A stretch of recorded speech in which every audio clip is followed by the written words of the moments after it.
a how I photograph shoes video. I feel like this is something that's pretty simple, but I just wanted to give you all some ideas if you're not really sure how you want to photograph shoes, and I'll show you the 2 ways that I do them. So hopefully this will help you out. Excuse my hair, it is very hot here and I'm just trying to make it through, and I have really long hair, so I'm just like, it's hot and sweaty. So hopefully this will help you, and if it does, definitely like this video and subscribe. All right, let's hop into it. To start off, I actually use this faux fur rug, which I'll put over so you can see what it looks like.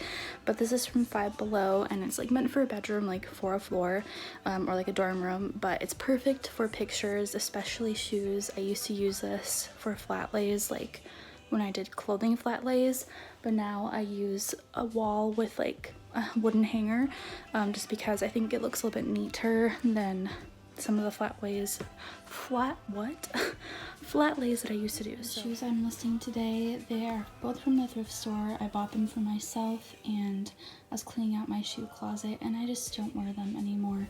These aren't real Birkenstocks, they are faux, and I don't even know the brand, but they still sell faux fur, yeah, what? Faux Birkenstocks still sell, just because the style is very popular. And then these are just some Walmart Faded Glory. These are super cute though. I got them because they were very trendy, but I have other mules and clogs and stuff, so I thought I would just pass these on to the next person. Typically how I lay them out, so you can see the side profile and then just the top, and then sometimes I will just do a straight shot down. Sometimes if they're boots or any shoe, I go like that. I think that's really cute, it's really stylish.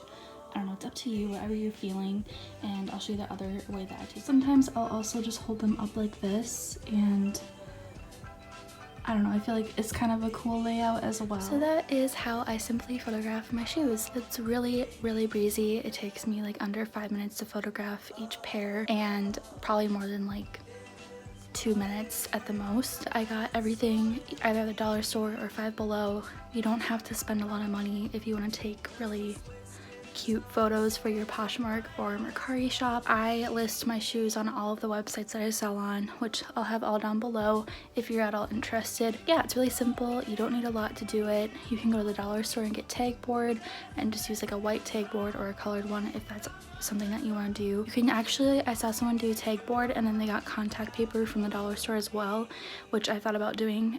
They have like faux wood like contact paper, and you can put that on the tag board and it looks like a wooden floor if that's something you're interested in. But yeah, it doesn't take a lot of money and it's really, really easy, so hopefully that will help you. Don't forget to use the square mode on your phone so that you don't have to crop it when you list them on Poshmark. And also for shipping wise on Mercari, this isn't really talking about shipping shoes, but on Poshmark it's really simple because the shipping is $7, so it goes up to I think like 5 pounds. So usually any shoe will be fine shipping through Poshmark, but when it comes to Mercari, it's a little bit more expensive. So I would choose like the UPS option, which is about $9, but sometimes the $4.99 shipping is fine because that's like up to a pound. And if you're selling just like a pair of Birks or flip-flops, those don't weigh a lot. So just kind of, if you don't have like a weighing system, I don't, just kind of, you know, use your best judgment, and if anything you might just have to upgrade your label, which is pretty easy, but it just comes out of your profit. So yeah, I can make a separate video on that if you want, and I hope that you enjoyed this quick video, and I'll see y'all next time. Bye.